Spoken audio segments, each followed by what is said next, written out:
Hey everyone, I'm CCB Dolan here with CCB Fozzie, bringing you Expendables versus Guiding Hand Social Club. Expendables in red versus Guiding Hand Social Club in blue. Expendables has banned out the Widow and the Kronos, and the Guiding Hand Social Club has banned out the Tengu and the Griffin. This is amazing.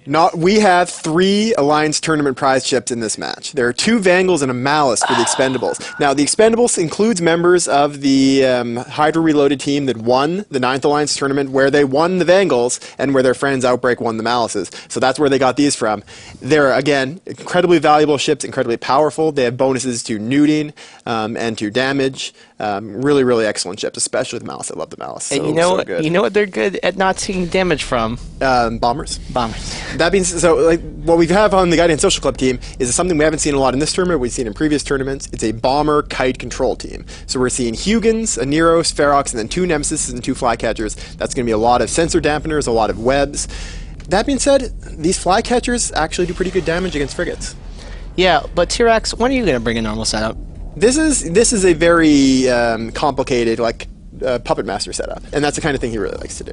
T-Rex why? Yeah, we're gonna see how it works out though.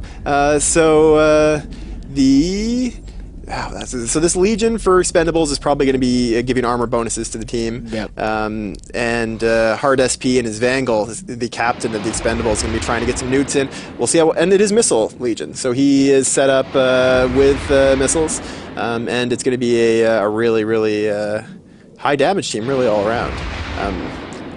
Once they actually get within range to apply it. Getting within range is not going to be easy. And damps on all of on every single one of their stealth bombers. Yeah, what's fascinating is there is no damps being applied to the Expendables team. I would have expected a lot of damps being applied, but it isn't in this case, just the webs.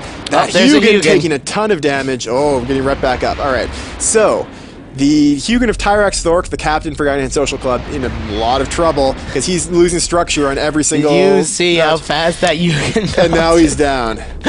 So, unfortunately, this probably means we're not going to see Vangles dying because there's a Vangle being primaried by Guardian Social Club. At this point, nothing's happening. The reason you would primary the Vangle is if you realize you're not going to win and you just want to kill a tournament ship before you die. That being said, Vangles have ridiculous tanks. I don't think it's going to be enough. The Guardian Social Club definitely in a big, big problem here. T-Rex.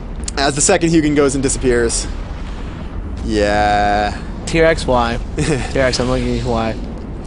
So we've seen a lot of these super expensive ships brought out so far today. This has been amazing. The Vangle, a ship that we've never seen in the tournament before, any tournament before. The Malice was seen in the 10th Alliance tournament, fielded by Pandemic Legion, in a setup that also lost, but at least didn't lose the Malices. This setup, it looks like, is going to be a victory setup with Alliance tournament ships, as they just break right through the tank on that Hugin. Like, he's losing chunks of structure every time. Look. And there he goes. So with the Hugins gone, there's essentially no way for the Guidance Social Club to apply their damage. They don't have the ability to slow something down so it gets hit by the Torps effectively, by the Nemesises. So I'll talk a little bit about what the Guidance Social Club was trying to do in this match. Yeah. When you bring 2 Hugins, you bring Bombers, you bring Flycatchers, you're trying to use a combination of sensor damps and long-range webs. Hugins have a bonus to the range of their stasis web fires. Slow down the other team, keep them far away, and then just pick at them with the Bombers. Use Bombers with long-range torpedoes, damp them down so they can't hit you, and it's a very, very, again, like I said, puppet master setup. You're trying to control where the enemy can move, and then to sit around the outside and not take any damage. Do you know when that's not good? When the other team... When I could literally guess that you're going to do something like this in every single match. Yeah, he does. When your meta is a literal unique meta that everyone knows, you probably shouldn't keep using it over and over again. It's the issue with being so famous, I think. Yeah, so it's a setup that can work well. It's very vulnerable to piloting mistakes. In this case, I'm not sure if there's any, like, getting caught is an issue. The Vengeances, though, they had all their webs on the Vangles. I'm really curious about that. Why not web the tacklers? The Malices and the Vengeances, it looks like the Carries got first lock-in, was able to damp down the Bombers for Guidance Social Club early, and essentially win the damping war. It's funny, because the Guidance Social Club being a team that's so based on control, the Expendables won Carries, won the control battle by itself. And, well, I think they almost webbed the Vangles just because they were like, they saw the other team and they're like, well, we lose. And try to kill one? Try and kill a Bengal, maybe. Yeah, I would like it's the Vengeances were able to get on top of these Hugans, and then they got tackled, and they got all the damage on them. These Bengals applying their newts and their missile damage. They got missile bonuses just like the Tech to heavy assault ship, the sacrilege for the MR.